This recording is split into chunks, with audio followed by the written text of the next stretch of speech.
Hey everybody, welcome to a section of Lightroom. Today we're going to go into photography editing basics, kind of break down what each of these different editing terms and adjustments mean and how they affect the image itself.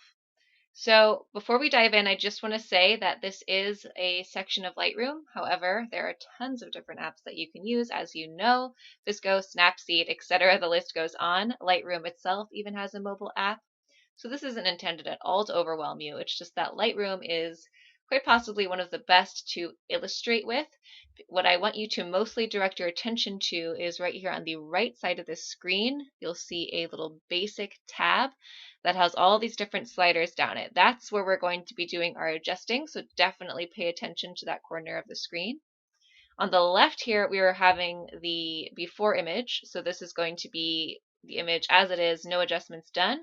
On the right image, that is the image we are editing. So I'm leaving it in this view so that you can see how things are changing between the original and the edited version, because it does get kind of tricky to remember where the baseline was. And I think that this is the best way to really illustrate everything. So what we're going to do is sort of go down in almost order, not quite order, but I'll definitely let you know. Definitely keep an eye out for my mouse pointer as we go. And without further ado, let's dive on in. The first thing I want to talk about is exposure, which is right here. You see that lighting up when I hover over it. Exposure at its most basic is the amount of light which reaches your camera sensor. So it's a crucial part of what makes your photo appear lighter or darker. If you're shooting on your mobile device, you're lucky because your phone will actually do a great deal of the work for you in finding your proper white balance and exposure. If you're shooting on a digital camera, obviously that's a more complex circumstance, but let's just cover the basics for the sake of this tutorial. The first is going to be, let's increase it and we'll see what that looks like. So my mouse pointer is here on exposure and I'm going to up this just a little bit. And you can see pretty quickly that it starts to look a lot brighter than the image on the left. Conversely, if we were to darken it, it would look a lot darker and all the shadows are a lot darker. It's harder to see things. So whenever you're shooting for exposure, you want it to be the proper amount and just to be perfect magically, but that hardly ever happens. And you can use it to set tone and mood as part of your edits. I personally really love a slightly overexposed image, not anything that I can lose detail in, but just to make it look bright and airy. That's my theme, that's the aesthetic that I like.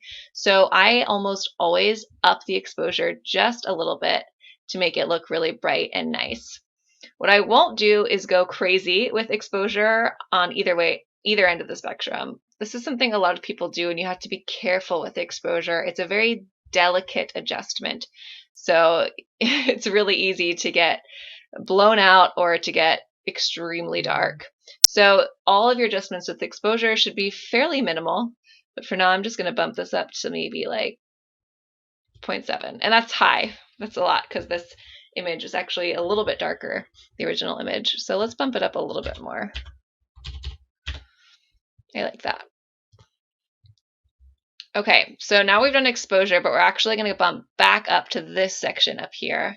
You're going to see WB, that stands for white balance, which at its simplest, the reason we adjust white balance is to get the colors in our images as accurate to reality as possible. You might have noticed when you're taking shots that after they're in your camera view and they're processed and on your phone you're looking through on your gallery, that at times the images come out with like these different hues to them, like an orange, blue, or yellow look to them, despite the fact that when you took it, it might have looked different to the naked eye or it looked really normal, but sometimes it'll look really off color-wise. For example, if it's a image that turned out more blue than you would like, then you would adjust to make it more yellow in temperature so that it looks more natural. Let me give you an example of that. So this image is a little bit warm. I like images a little bit warm, but this is another way that you can mess around with your theme and play with what you like. Some people really like cooler photos. They have a certain mood and tone to them. So let's bring this photo down in temperature. And compared to the one on the left, you can see that it has these blue tones, right? It has a cooler temperature. Conversely, if we wanted to really warm it up, we could do that too. And you can see really quickly that it starts to look over processed. So either way, like it looks too blue or too yellow. So again, we never want to over edit our images. Lots of the times your edit should be subtle and they'll all work together to give you the theme and the mood that you like. So we have two edits here under white balance. We have temperature and tint.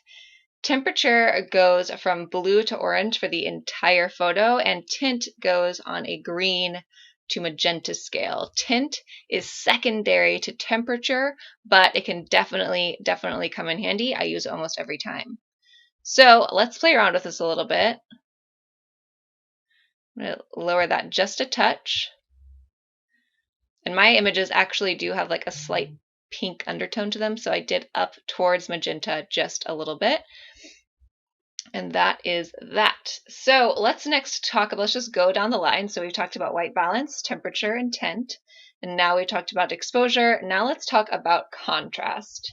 So all of these different adjustments could be explained in extremely scientific and like complex way, but for the sake of what you need to know for editing image Instagram photos, at its basic, contrast is just the difference in the color and the brightness of the object and other objects within the same field of view. So it's really the difference in color and brightness.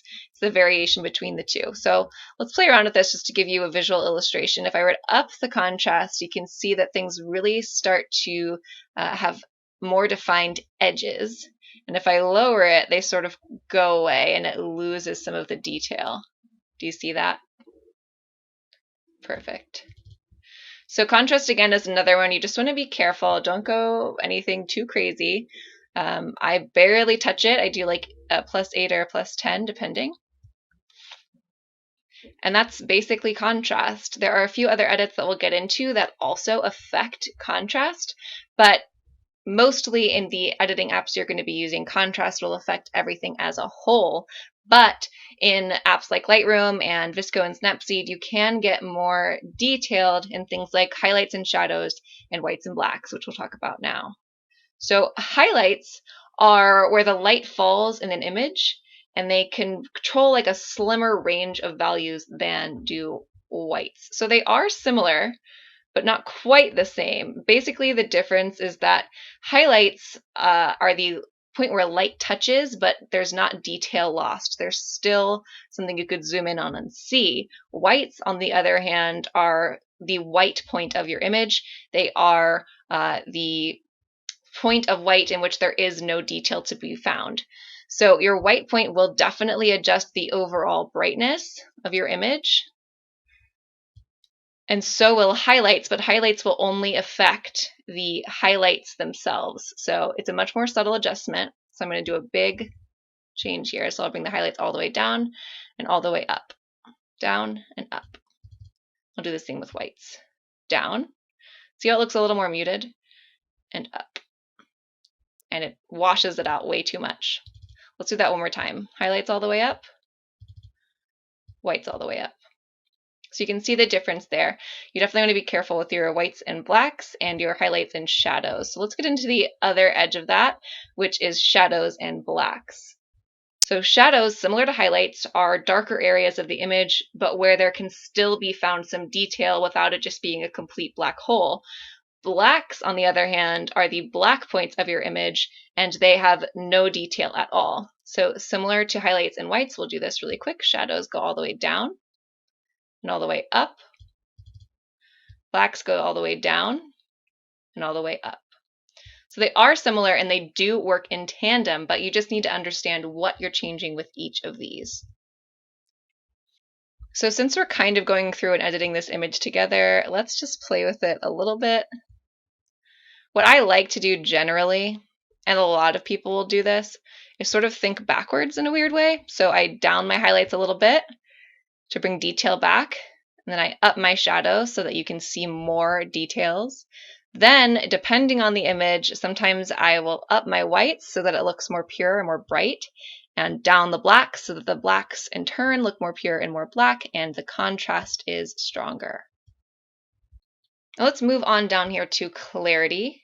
Clarity affects the entire image and it essentially brings out texture and detail. Some people really like clarity. I like to be really careful with it actually because I think it can either really add to an image or really take away from it. A lot of times people use clarity on skin texture. So for instance, if you have a portrait to like remove fine lines and wrinkles and such, people will get a brush tool and bring down the clarity so that all those fine lines and things that maybe aren't as flattering disappear a little bit. On the other hand, sometimes people who shoot landscapes will up the clarity so that all the detail like really pops through. So on this one, I'll just give you an example. We'll do the full extreme. And it almost has like an aged look. I think it's too much. I think you can do an aged look in a better way, but some people do like it and it's really up to you. And all the way down, it's like awful and looks like someone airbrushed it. So it's just something to be thoughtful about. If you do use it at all, just be really gentle. And it depends on the image, of course, as well. We're not going to talk about dehazing today because it's not something that's available on a lot of apps, and frankly, it won't be relevant to you for a lot of the time. So we're going to go ahead on to vibrance and saturation. So saturation, we're going to talk about in detail in just a minute, but overall, I want to talk about saturation before we get into HSL. But saturation in general is a uniform bumping up of the intensity of all the colors in your shot, regardless of their starting point. So let's bump this up. You can see everything just gets really intense, too intense. And also it will take it all the way to black and white if you remove all the colors. Too saturated and black and white. Vibrance is related to saturation, but it increases the intensity of the more muted colors and leaves the already well saturated colors alone. So let's play with this a little bit. We'll bump it all the way up. See how it's really changing that white pillow in the background? And we'll bring it down. And you can see that even though vibrance is at negative 100, it's not quite completely black and white like it would be with zero saturation. Before we jump into the next part, which will get a little more complicated, I just want to say that you can do vibrance and saturation just simply within the whole image if you want to, and it will be perfectly fine and well enough. But if you want to play around with your hue, saturation, and luminance for each color, that is something you can do in apps like Lightroom and sometimes in apps like Snapseed and VSCO. But this is where a lot of people really start to play with their different themes and their different aesthetics. This can really bring a lot of the personality into your images, so it's definitely something to think about.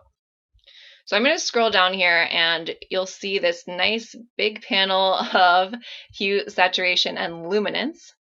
And I know this might seem a little intimidating, and it definitely is if you're not familiar with photography or don't have any background in art, but don't panic. It's going to make sense. And frankly, this is one of those things that you just need to play around with. And once you understand the definitions and you've practiced for a little while, it makes a lot of sense. So I know it looks scary like this, but please don't be intimidated. Everything's scary at first, right? So it's really not that bad. So we'll start with hue and then we'll go to saturation and luminance and what each of those mean. So let's start with hue. Basically, hue is the core of the color you're working with. It's basically the color itself, and the hue slider will adjust the tonal range of a color. So it lets you replace a color with a different hue that is its neighbor on the color wheel. So take a look, for instance, at this green slider right here. If you take a look at that, you'll notice that it's more yellow here on this end and more aqua here on this end. So pay attention to the plant right here in the photo as we do this. I'm going to take it all the way down to yellow, and you can see it turns it from the pure green it was when we took it to yellow, or we can turn it to all the way up to aqua, and it turns it a little more aqua colored. So we can do that for everything. And you're basically changing the core of the color itself to a neighboring color on the color wheel. So let's do it with red, because the book is red, so it's actually a really good example. So this will go to magenta if we take it all the way to the left, and it will go to orange, its neighboring color, if we go all the way up. So you can see already that just playing with these is what will really change the color tones and hues of your photo. This is what gets people a lot of the identity of their photos. It's these subtle little things, because no one will do it exactly the same way. So let's bring that back to a regular color. So that's basically hue. You can adjust colors a little bit so that they seem more one way or another. I like my colors to be a little, like, this is a little too magenta-y for my liking. It's a little too pink, if that makes sense. So I'm actually going to bring this down to more orange. And I'm going to play and see which way I like this. I like this like terracotta orange better. And basically it's just a matter of playing around with these different settings until you get what you like, and it's very individual. So now that we've talked about hue, let's talk about saturation based on each color. Some apps, some editing software will give you the opportunity to change saturation of each color individually. And that is what this panel is right here. So saturation, as you know, kind of refers to the strength of a color. So if we wanted this orange to be a little less severe, we could just take it down a little bit, take the red down a little bit, and it starts to look a little more muted. I know that's hard to see, so I'm just going to go ahead and take this whole thing down. Do you see how they start to get grayed out? And there's different tones and all these different things. So there's both reds and oranges in this color. So I'm going to take it down just a notch. And we'll play with it this way. I'm going to bump the yellows up a little bit, bump them down. It depends on your preference again. And usually I would go through and play with all of these, but this is just like a basics of understanding how a photo works. So I don't want to take too much of your time. I just want to make sure that we're going through this together and that you understand what each thing does. So lastly is luminance. And this refers to the brightness or the light added to your colors. So sometimes it makes them really pop. So let's play around with orange again. Do you see how it brightens up that book? Let's focus on the book because it is messing with the rest of the image over here, but focus on this color on the book. And you'll see that it really pops it out or hides it. I like it a little brighter because that's my thing. I like light and airy. So we can do the same thing with red. If we want to lighten it, darken it, it's up to you. So this is the HSL panel, hue, saturation, luminance, and there's a lot of different things you can do with it. They all work in tandem. It's quite complex, and I know it seems really intimidating, but frankly, it's a matter of just experimenting, seeing what you like, and it will vary based on the colors you have in each image. Once you get used to editing different types of photos and scenarios, it will fall into place. You'll find that you have habits of what you like and don't like, and it will end up with something gorgeous. So what I'm going to show you is actually my own filter of this image. I'm going to reset it, and then I'll show you all the changes I made to achieve my usual look. So let's go ahead and reset this. And here are all the adjustments that I had done on this image, and it basically, you'll notice everything is really subtle, nothing too crazy. And then when you get into colors, you can really play with it. And it just takes a lot of adjusting, a lot of back and forth. And that's basically it. So what I would encourage you to do is play around with the different edits. I would just encourage you to forgive yourself a little bit. Understand that not everything happens right at once, and let yourself play, let yourself see what you like. If you like cooler tones, warmer tones, what shades you like to come through in your photos, what hues, and find your own style. So I know a lot of you are struggling with what different basic edits really meant. So I hope that this has broken it down for you. You might need to watch it a few times to really get the definitions down, but I hope that this has helped you and will help you feel more confident about what you do to your photos in post-processing. Thanks so much for being a part of the AI family. It's an absolute pleasure to have you. I'll see you in the comments.